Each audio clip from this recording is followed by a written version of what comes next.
Hello and welcome back to Pacific Prana Yoga. My name is Cyrena and I'm going to be instructing you through our short little flow today. Our theme today is working up into some beginner inversions, including crow or Bakasana and Shoulderstand. You are more than welcome just to do the flow, just to prepare your body in order to work your way into those poses. You don't necessarily have to take any inversions in this video or in any class that cues inversions at all. So a little bit of backstory behind crow pose, which is otherwise known as Bakasana. The first part of that Sanskrit word is baka, which is translated to crane or heron, and asana, which is translated to posture. You'll see that at the end of a lot of Sanskrit yoga pose names. Crows symbolize messengers between worlds, both the physical and spiritual world, in Hindu symbolism and text. The crow is clever, curious, and unafraid to dive into the unknown, which can sort of be displayed within this posture. You have to be a bit unafraid and a bit courageous to, get on your hands and have your face and head so close to the floor, but have trust that you won't fall on your face. And if you do, then it's not the end of the world. We keep trying. This posture and the crow as a symbol in Hindu mythology is a powerful symbol of mental agility and spiritual transformation. So without further ado, let's go ahead and get started in our flow. Okay, so we're going to begin our flow in a child's pose at the back of our mat. Per usual, big toes come to touch, knees are a little bit further than hip width distance apart. We're walking ourselves forward over those legs and stretching out through those fingertips, really feeling that length through your spine, dragging that tailbone down towards your toes. You're gently resting the forehead on your mat, maybe allowing the eyes to fall shut for the next few moments, taking this time to center ourselves in the present. We are here and now, allowing the rest of your day to simply wash away and allowing yourself to be fully present within this practice. Taking a few deep breaths, deep into the belly, expanding the ribcage, really feeling that 360 breath all around your torso, and sipping a bit more air into the chest. Holding for a moment at the top, and gently exhaling, starting from the chest, the ribcage, and the belly. Repeating this a couple more times, inhaling deep into the belly, up into the ribcage, and a bit more into the chest. Hold, and exhale gently, starting from the chest, the ribcage, and the belly. Holding for a moment at the bottom of your breath. Again, feeling this length through your spine, making sure that the shoulders fall away from the ears. Again, inhaling deep into the belly, the rib cage, and the chest, allowing any thoughts about your day that may come up to simply wash away, exhaling them away with the chest, the rib cage, and the belly. On your next inhale, we're going to ripple the spine forward, sinking those hips down towards your mat and coming through up into our baby cobra. Having little to no weight on those hands here, maybe even floating them off of your mat. Shoulders away from the ears again, spine is engaged. Exhale, sinking those hips back, pushing yourself onto your heels for that child's pose once again. We're going to repeat these two postures, making it as fluid as possible. Inhale into your baby cobra, and exhale into your child's pose, moving with your own breath here. If I'm going too quickly or slowly, please feel free to move at your own pace, following your breath. This is your practice. So just taking any pace or modifications throughout is perfectly welcome. Good, pausing on your next inhale in your baby cobra, making sure that we are long through that spine and we're not crushing that low back. Again, shoulders roll back and down the spine, chest shines forward. And on your exhale, we're gonna slowly roll all the way down just for a moment, pausing here in a prone position, zipping up those legs behind you. Planting the palms right under the shoulders, we're tucking the toes, engaging that core on your exhale, and inhale to push your way up into a high plank. Good, making sure that those hips aren't sinking down, so again, we're not crushing that low back. We're engaged through the core, sucking that navel in towards the spine and pushing the floor away to retract the shoulder blades. We're long from the crown of the head down to the base of the heels. And on your next inhale, we're gonna step that right foot forward on the outside of your mat for this sort of lizard variation here. Exhale, step that foot right back into high plank. Inhale, step the left foot forward. We're going to be going through these two postures back and forth. Exhale, step back. Inhale, step forward on the right. Exhale, step back, making sure when you step forward on that inhale that your knee is directly stacked on top of that ankle. Exhale, step back. One more time on each side, engaging that core. You are strong here. Finding that mobility through the hips. And exhale to step back. Good. On your next inhale, we're going to sit the hips up towards the sky. Draw the heels down towards your mat into our downward facing dog. Maybe pedaling it out here, bending one knee at a time. Again, rolling those shoulders down the spine, pressing the chest back towards your knees, and feeling that length through the spine. Whenever you're ready, finding stillness here, drawing both heels down towards the mat. Maybe playing around with how narrow your down dog is or how wide it is here. That could really determine how properly you are doing this posture with your form. Good. On your next exhale, we're going to come down onto our elbows for our dolphin pose. So our lower body stays the same, keeping that core ignited. We're just lowering down onto our elbows, palms are spread wide. And inhale, come back up into your downward facing dog. Good. Exhale, tap those elbows down. Inhale, come back up.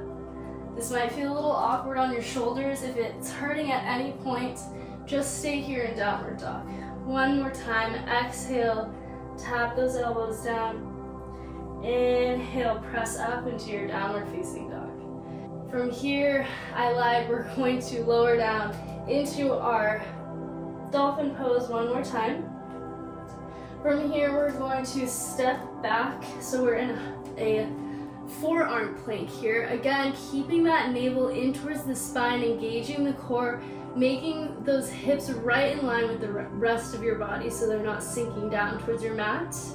Inhale, step back up to your dolphin. Hips go up towards the sky. Exhale, step back for your forearm plank. Good.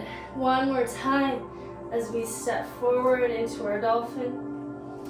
And exhale, step back into our forearm plank. Good. Stepping right up into our dolphin, pressing up again into your downward facing dog. And on your next inhale, we're gonna bend the knees, gaze forward, and take a few small steps forward towards the top of your mat into your standing forward fold, hinging forward from those hips as opposed to from the low back. If you're feeling any pressure on the low back, maybe grabbing a block to help you out. And just hang wherever you can, supporting yourself with those hands. If not, you can find your full standing forward fold, allowing the head and the neck to hang heavy here. Good. Small micro bend in the knees, maybe swaying from side to side, maybe finding the opposite elbow with the opposite hand. Taking a couple more breaths here before we move on. Good. Planting those hands back down on your mat or on your block. We're going to heel toe the feet out to be about mat width distance apart, pointing the toes outward. Beautiful. On your next exhale, we're going to sink the hips down into our mythological squat, widening those knees and those legs, using our elbows to push the knees away from each other as our hands come into our prayer position. From here, we're going to imagine a string pulling us up from the crown of our head, but simultaneously pulling you down from the base of your tailbone. So really breathing into that length and that space in your spine here. Good.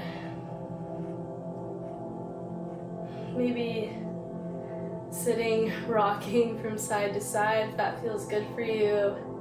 I love this posture. It might be my favorite. Beautiful. On your next inhale, we're going to plant the hands back down, send the hips right back up to the sky, and heel toe the feet back into our standing forward folds. Exhaling here to release. And on our next inhale, we're bending the knees and slowly rolling all the way up into our Samasthiti. Taking your time here, rolling those shoulders up, back, and down the spine again. And grounding through our feet, spreading those toes wide for your support.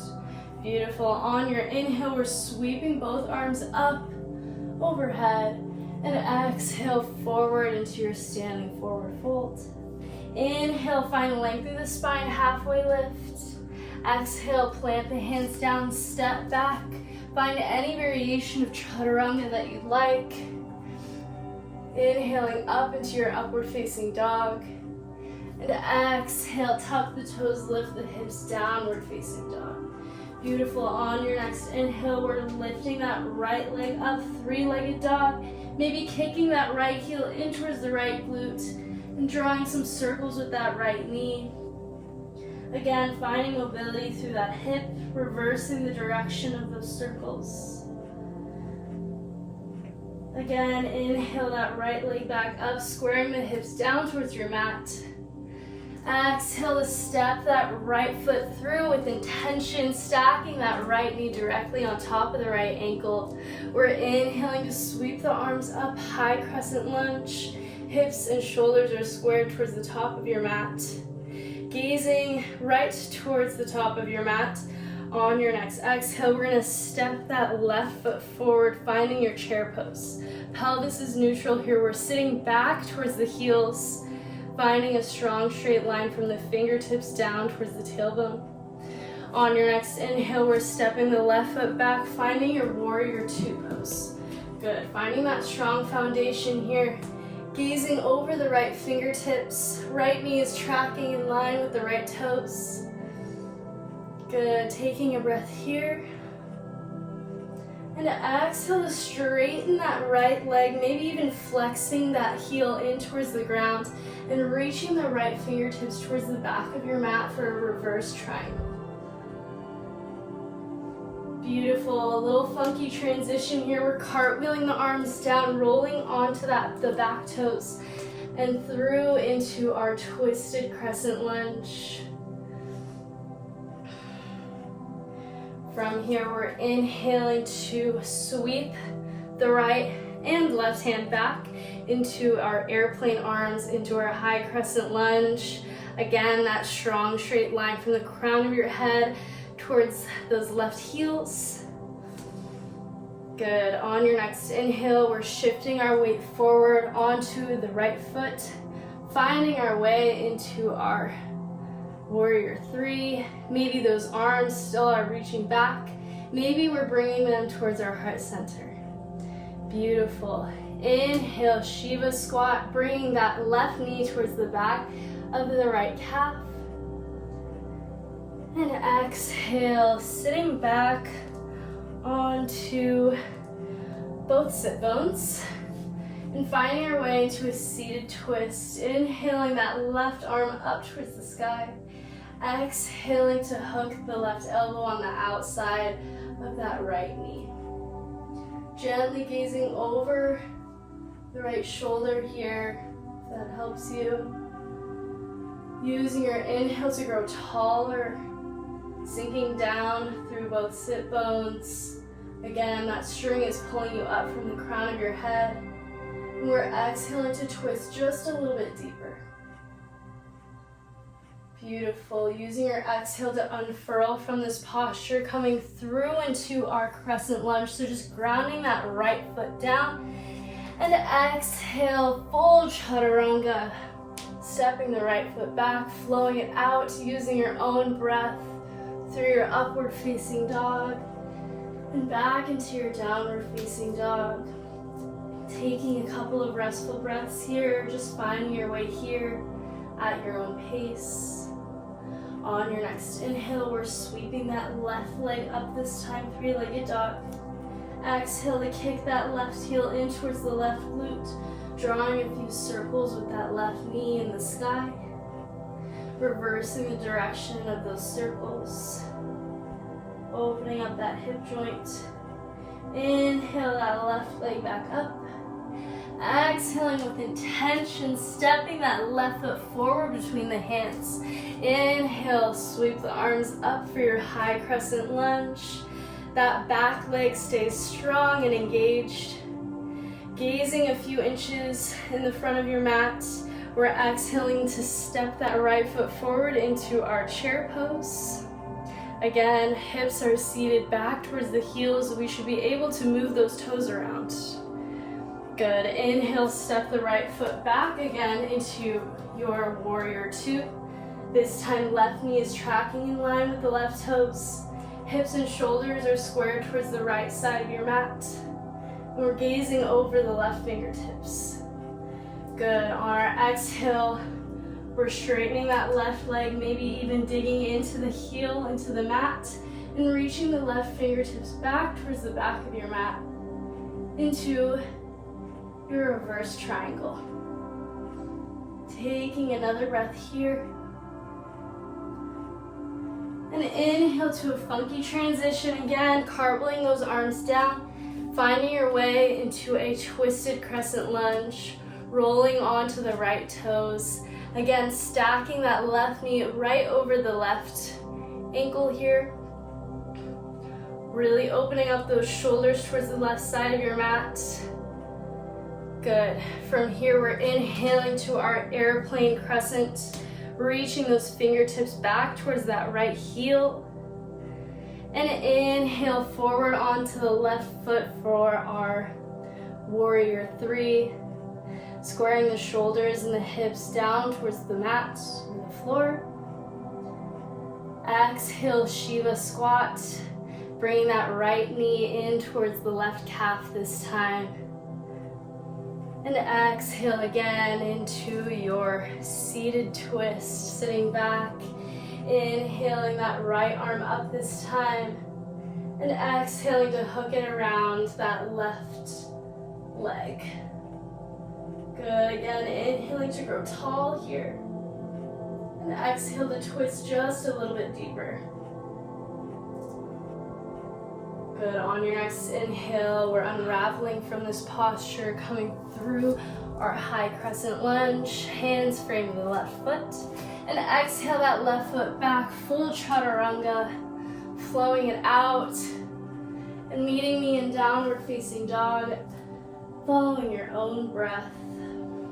Here, we're going to gaze forward again, take a few steps just behind those hands into a standing forward fold, a little bit more engaged here.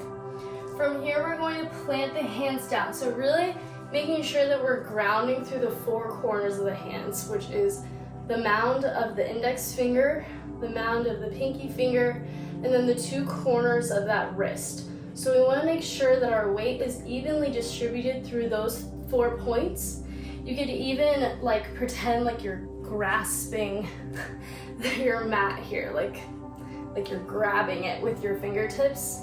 That's gonna help you relieve some pressure off of your wrists and just have better balance here. So fingers are spread out wide, making sure that that middle finger is right in line with your arm and your wrist. So we don't want to be out here, we don't want to be here, we're here. Good. From here, we're going to roll onto the toes and gently rest those knees right in our armpits. So there's many ways to do this pose. You can, I personally find it easiest to rest my knees right about here. Some people like to rest their knees right above their elbow. It's really up to you, just play around here, whatever feels best for you. So we're going to roll onto the toes, come through, and maybe play around here, maybe kick one heel up into the glute at a time. And if you can, maybe finding your balance here, kicking both heels into the glutes for your crow. And that is crow. If you have blocks or a book, you can take your blocks, either one or two, and you can stand on your toes on that block and plant the hands down and just do those little toe taps. From here. That could help you get a little bit more comfortable with leaning forward. You can also take your block and put it right in line with your third eye. So we're here, grounding through the hands and leaning right towards that block. So just in case we fall, boom. Our head is just right hits that block. But the goal is to get rid of this block eventually. If you're not there yet, that is totally fine. If you're trying and you're thinking, okay, I'm done, I don't want to try crow anymore, or if you're ever in a class where your instructor cues crow and you just don't want to do crow, that's totally fine. You could always take that mythological squat that we did at the beginning of class. So we're here, that spine is long, we're grounding through both toes, both feet rather, and we're pushing the knees away from each other with those elbows, with the hands at prayer position at the heart. Good. If you'd like more of a challenge from your crow, you can start to do some prep for your headstand, or you can either try to go into your headstand completely. So we're gonna go from crow and we're gonna go into this sort of pike. I guess it's not really a pike because you're bringing your knees off of your arms and you're hugging them in towards your body. So like how we do at the end of class, like this, we're gonna be like this, but in our headstand with that tripod foundation. I'll show you. So from here, we're preparing our crow. Coming into our crow, planting that head down, hugging the knees in towards the chest, and slowly but surely coming up into our headstand. Flexing the toes will help you here, as opposed to pointing them. And from here, we're going to just hug the knees back into the chest and gently come down out of that. Go ahead, play around. If you are going to do your headstand, I would just highly recommend, first time you do it, having some space around you. I don't really have space. If I were to fall, I would fall right into this corner of this desk. So I would recommend finding some space, maybe even doing it up against a wall for your first time if that gives you a little bit of a safety net, or maybe having a family member or friend help spot you here. Also, if you're doing your headstand, you want to make sure that you're not putting too much pressure on your head and neck. It's in a tripod position for a reason, so you really want to focus on the strength within your shoulders and your hands, really using your hands here. You don't want to be crushing your neck here. So yeah, go ahead, play around, have fun, and once you are finished, we're going to conclude our little sequence here. Okay, so hopefully you got somewhere with these little beginner inversions, and if not, that is totally fine. Just making sure that you are honoring your practice and where you are specifically. Every body is different, and I just want you to remember that whenever you're in class or you're taking one of my classes online. This is a judgment-free zone, but hopefully you're just being safe and you are, again, just listening to your body and honoring where you are. So from this position, we're just gonna find a seated forward fold. So extending those legs out in front of you, maybe untucking those glutes a little bit here so we can really feel that length through the back of our legs. Maybe even taking that block and pressing it into the soles of your feet just to make sure that they stay flexed and engaged here. Good. On your inhale, we're gonna reach both arms up and exhale over the legs with a straight, long spine, maybe grabbing that block or just grabbing the bottoms of your feet or wherever you can reach. Beautiful. Inhale again to find that length through the spine, and we're exhaling just to sink that heart a little bit deeper towards your mat. Even if it's just a centimeter, we're inhaling to feel that length through the spine and exhaling just to surrender a little bit more into this posture. Good. From here, we're going to remove the block if that is still something we're hanging on to. And exhale down, hugging those knees in towards the chest, rolling back onto your spine, and maybe rocking from side to side here, giving yourself a little back massage. Maybe drawing some circles with those knees, just relieving any tension we may be feeling here. Good. From here, you can either take legs up the wall, so just extending both legs up towards the ceiling, just to reset that circulation, bring fresh blood flow back into the brain.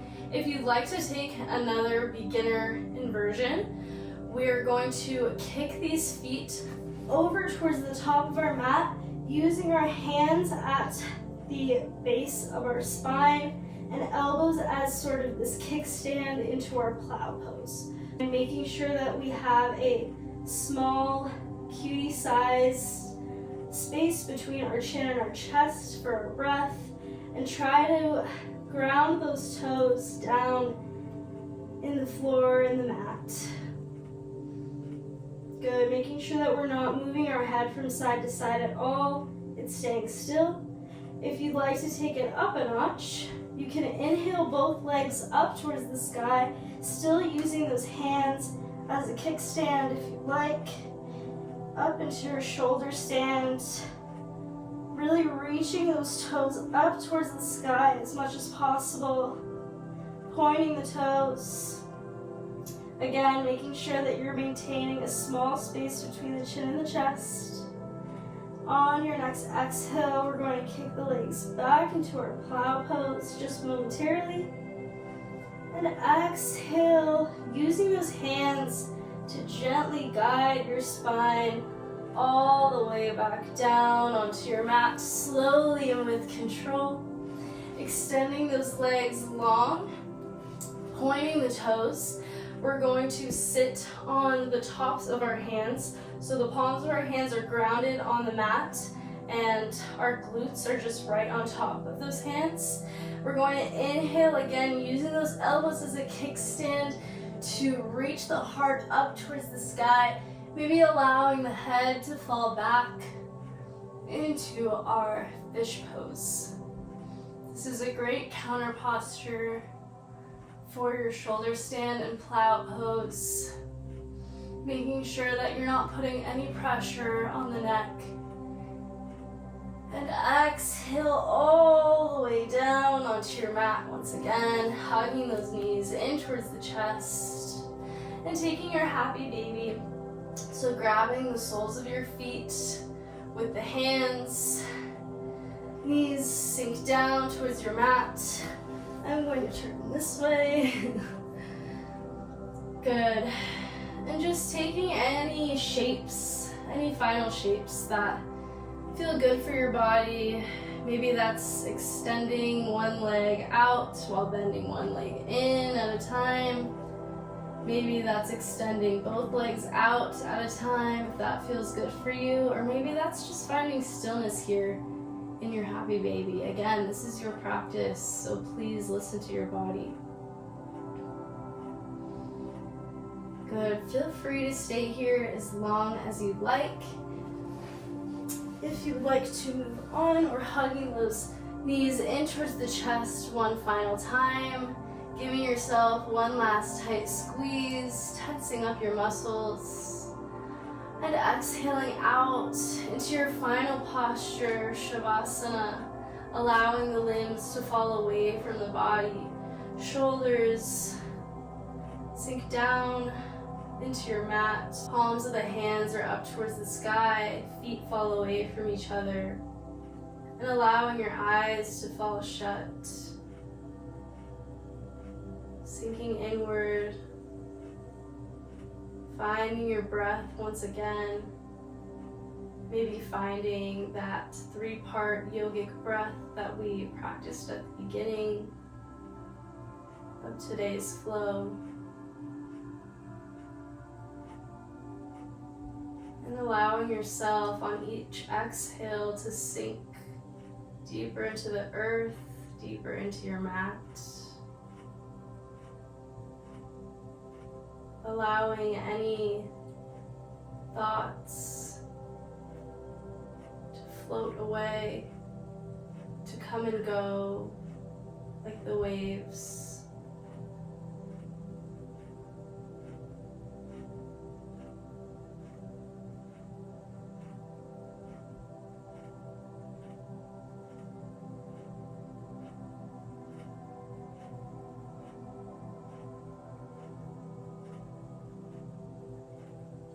Again, feel free to stay here as long as you'd like.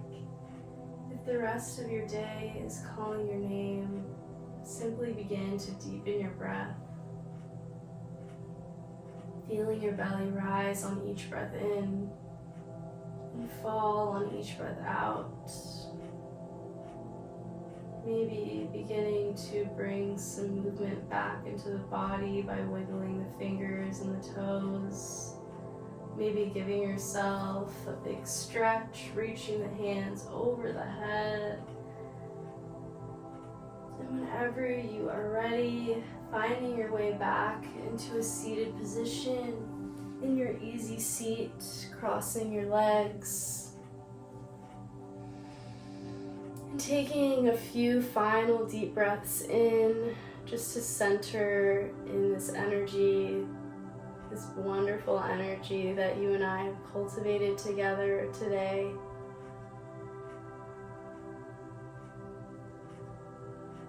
Inhaling this fearlessness, this courage, this curiosity that you have embodied today within this practice. And exhaling out any stagnant energy, any fear, any doubt that may be lingering within us. After your next exhale, we're going to bring the hands to your heart center in a prayer position and collectively bow down towards yourself with gratitude for this beautiful practice and for being able to flow together virtually. Namaste.